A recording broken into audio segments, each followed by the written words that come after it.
He was my best friend, or so I thought. But the moment I realized he'd stolen my app idea, everything I believed in shattered. What happened next? Let's just say I never saw it coming. My name is Jason Carter, and for the longest time I thought I was on the brink of something huge. I'm a software developer from Seattle, the kind of guy who's always had a spark for creating apps that solve real problems. It wasn't just a job to me, it was a passion, a dream that made every late night worth it. I had this idea for an app that could change how people connect with local events, something simple but powerful. It was supposed to be my breakthrough. I remember the day I first told my best friend Ryan about it. Ryan wasn't just a friend, he was my partner in crime since college. We shared everything, ideas, plans, hopes. I trusted him like a brother. When I showed him the rough sketches and the early code, his eyes lit up with excitement. "This could be huge, Jay," he said. "We've got to make this happen." We spent months working together, coding, testing, dreaming. Every small win felt like proof that we were onto something special. I believed we were building more than just an app. We were building a future. The more time we spent on it, the closer we got. Sometimes I'd look around the cluttered coffee shops and shared apartments where we worked, and I'd think, this is it. This is where we change everything. But underneath all the late-night brainstorming and coding sprints, something started to feel off.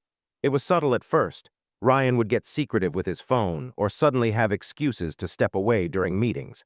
I pushed the feeling aside because I wanted to believe in him, in us. After all, he was my friend. Looking back now, I realize those small moments were warning signs, tiny cracks in the foundation of trust we'd built. But in the middle of that hopeful chaos, I stayed focused on the dream. The idea still burned inside me like a flame I couldn't let die. I was ready to take the next step.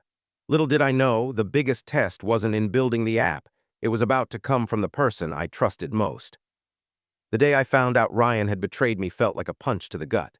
I remember sitting at my kitchen table, scrolling through emails when I saw it, a press release from a company I barely knew, announcing the launch of an app almost identical to mine. At first, I thought it was some coincidence. But then the name hit me like a wrecking ball.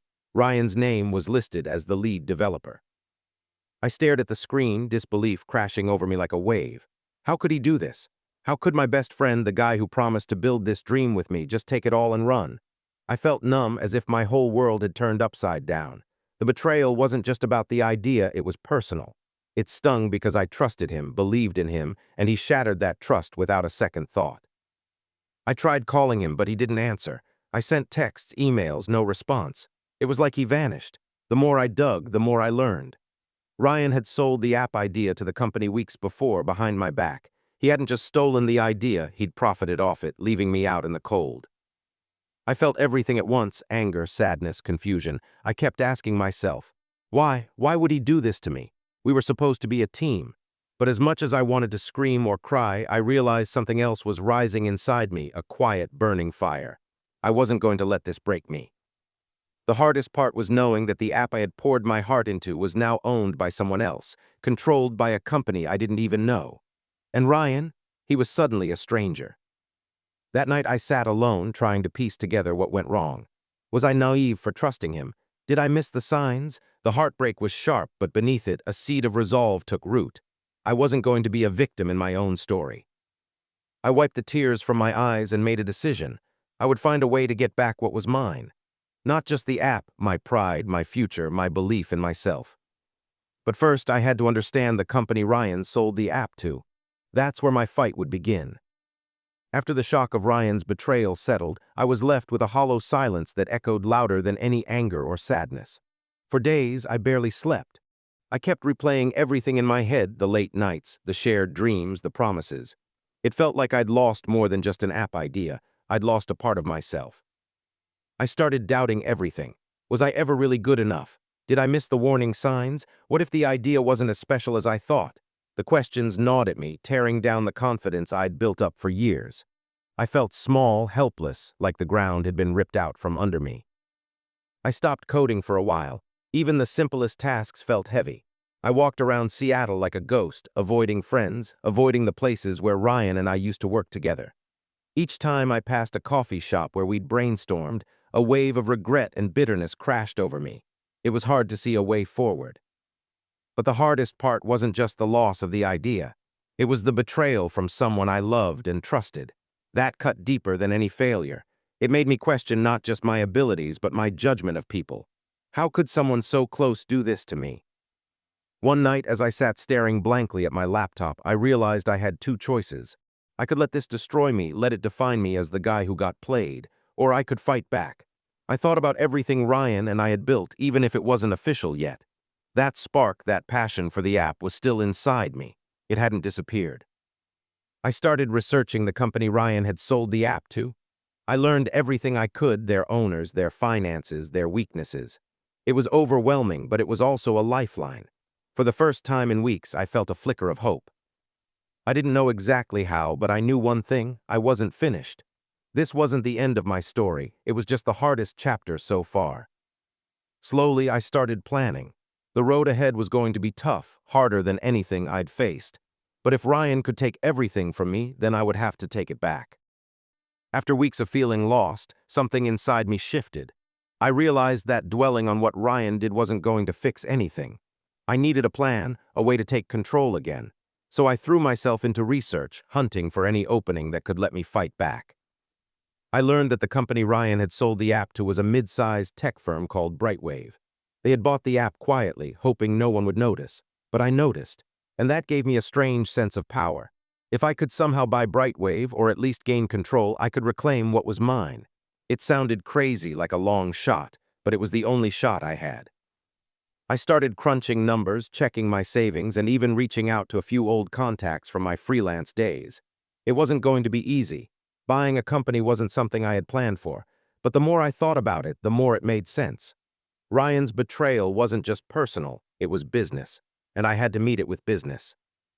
The more I prepared, the more a cautious hope began to grow inside me. I wasn't just the guy who got stabbed in the back.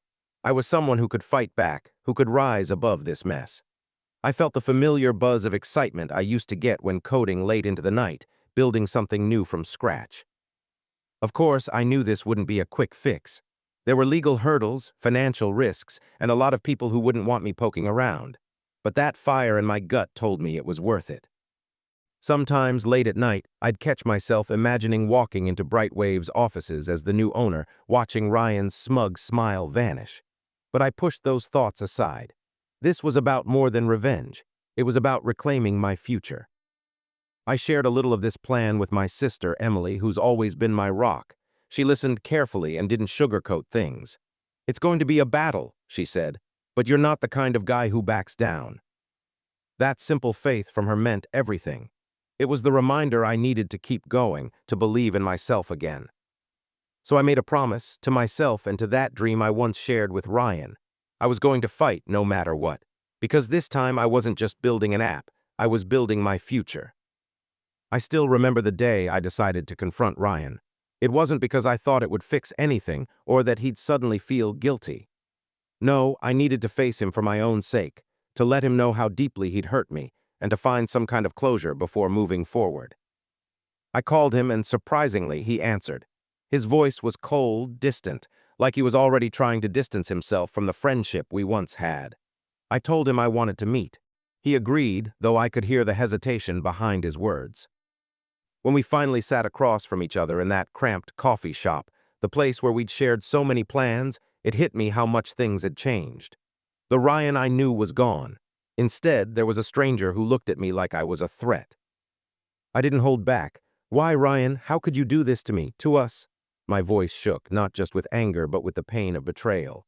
"You stole my idea, sold it behind my back, and left me in the dark." He didn't apologize. Instead, he shrugged and said, "I did what I had to do. Business is business." Those words cut deeper than any insult. The friend I trusted had turned into someone I barely recognized, a man who put profit over friendship, over loyalty. But in that moment, something inside me hardened. I realized I didn't need his apology. What I needed was to be stronger than the pain he caused. "I'm not here to beg," I said. "I'm here to tell you this isn't over. I'm coming back for what's mine." Ryan smirked, probably thinking I was bluffing, but deep down I knew I was. The plan I had been working on was already in motion. This confrontation was just the start of my fight. Walking away from that meeting, I felt a mix of exhaustion and relief. It was painful to face him, but also freeing. I was no longer the naive guy who trusted blindly. The hardest part was done. Now it was time to prove to myself and to Ryan that I was capable of reclaiming everything he stole. Buying a company wasn't like buying a car or a phone. It was complicated, expensive, and full of surprises that no one warned me about. The moment I decided to fight back, I stepped into a world that felt designed to stop people like me. First came the financial hurdles. My savings barely scratched the surface of what Brightwave was worth. I spent nights calling investors, negotiating loans, and even considering selling some of my own belongings. Every no, I got stung, but I refused to give up. This was about more than money. It was about proving I could rise from the betrayal and win. Then there were the legal battles. Brightwave's lawyers made it clear I was not welcome. They sent cease and desist letters and tried to block me at every turn. It felt like I was David against Goliath, armed only with my stubbornness and a deep sense of justice. I hired a lawyer, spent hours poring over contracts, and learned things about business I'd never imagined. But it wasn't just the external fights that wore me down. Inside, the doubts crept in like shadows in the night. Was I crazy to think I could pull this off? Was I risking everything for an idea that might never pay off? Sometimes, when exhaustion hit, I questioned if the pain was worth it. One evening, I caught myself staring at my reflection in the mirror, wondering if this battle was breaking me or making me stronger. The anger I'd felt earlier was now mixed with fear and uncertainty. Yet, beneath all that, there was a quiet voice telling me to keep going.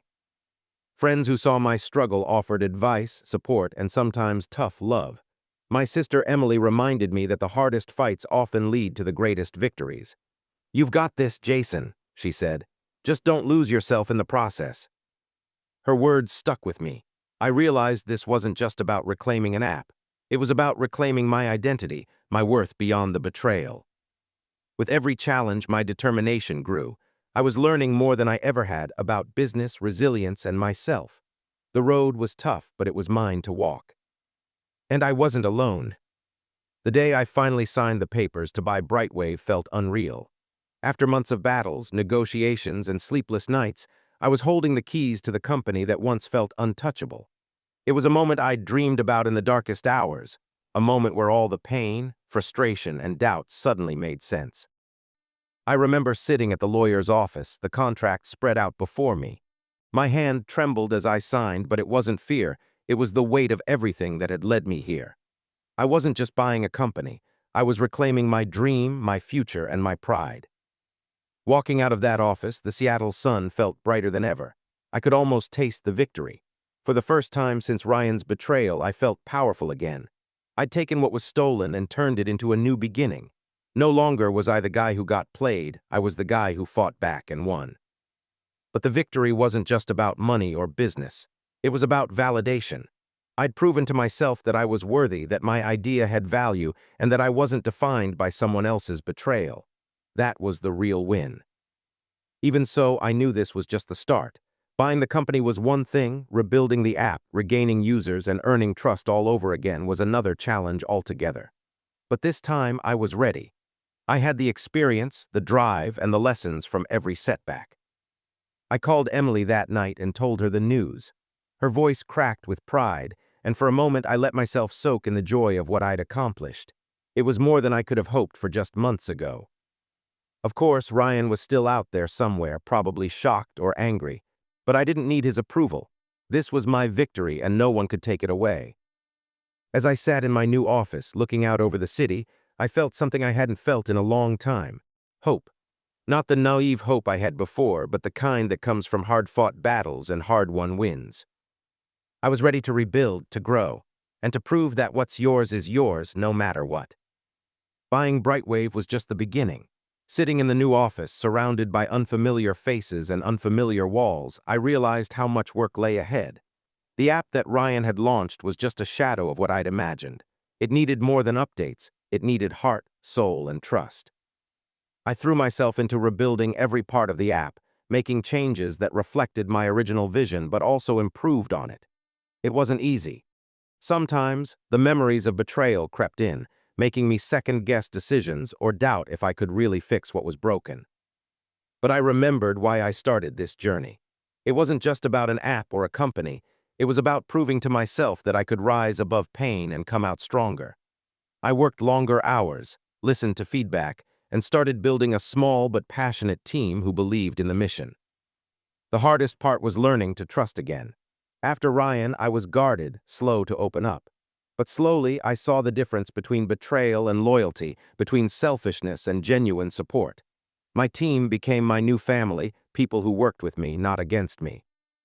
I also reconnected with old friends and family who had been there before the betrayal. Their support reminded me that I wasn't alone in this fight. I started to heal, not just as a developer or entrepreneur, but as a person. There were setbacks, technical glitches, marketing failures, and moments when I felt exhausted to my core. But each challenge became a lesson, a step forward in my growth. One evening, while reviewing user feedback, I realized something important. This wasn't just my story anymore. It belonged to everyone who believed in the app's purpose. That thought filled me with pride and responsibility. I wasn't just rebuilding an app. I was rebuilding trust, hope, and my own sense of worth. Looking back, Ryan's betrayal was the darkest chapter of my life, but it didn't define me. What defined me was what I did next. And I was ready for whatever came next. Just when I thought things were finally settling into place, life threw me the toughest challenge yet. A rival company, sensing the potential in my app and my story, launched a similar product with aggressive marketing and big investments. Suddenly, the market felt crowded and the future uncertain again. I felt the pressure like a weight on my chest. After everything I'd been through, Ryan's betrayal, the struggle to buy the company, the long nights rebuilding, I wasn't ready to lose it all to a competitor. But more than that, I wasn't ready to give up on the people who had come to trust and believe in what we were building. Doubt crept in again. Was I strong enough? Was my team ready? Could I protect what I'd fought so hard to reclaim? Instead of shrinking back, I reminded myself how far I'd come. Every obstacle before had taught me something crucial. This was no different. The pressure was real, but it was also a test of everything I'd learned. We doubled down on innovation, adding new features that made the app more personal and intuitive. I worked closely with my team, listening to their ideas and sharing the vision that kept us going. There were moments when I wanted to quit, when the setbacks felt too big and the competition too fierce. But I found strength in the smallest wins. A positive review, a loyal user's message, a breakthrough in development. The final test wasn't just about the app or the company. It was about my resilience, the fire inside me that refused to be extinguished. And step by step, I saw us fight back. Slowly, the tide began to turn. The app grew, the community grew, and so did my belief that this fight was worth it. No matter what happened next, I knew one thing for sure. I was no longer the same man who trusted blindly and lost everything. I was a man who'd been broken and rebuilt, stronger, wiser, and ready for anything. Sitting in my office, watching the city lights flicker through the window, I felt a calm I hadn't known in a long time. The storm of betrayal, struggle, and fight had finally settled, leaving behind something stronger, me. Looking back, it's hard to believe how far I've come. Ryan's betrayal felt like the end of everything, but it was really the beginning of something new. I learned that losing everything doesn't mean you're finished. It means you have the chance to build something better from the ground up. The company I bought is no longer just a business. It's a symbol of resilience, of fighting for what you believe in. Every feature we add, every user we help reminds me why I started this journey. It's not just about the app anymore. It's about hope, trust, and the courage to keep going when everything feels against you. I still think about Ryan sometimes, not with bitterness but with a quiet understanding. People change, and sometimes that change hurts others. But I refuse to let that pain control me. Instead, I use it to fuel my passion and my drive. My team has become my new family, and together we're writing a story that's bigger than any betrayal or setback. It's a story about believing in yourself, even when others don't. I know there will be challenges ahead. There always are. But now I face them with something I didn't have before, confidence in who I am and what I can do. This isn't just the end of one chapter. It's the start of many more, and whatever comes next, I'm ready. Because sometimes, losing everything is the only way to find yourself.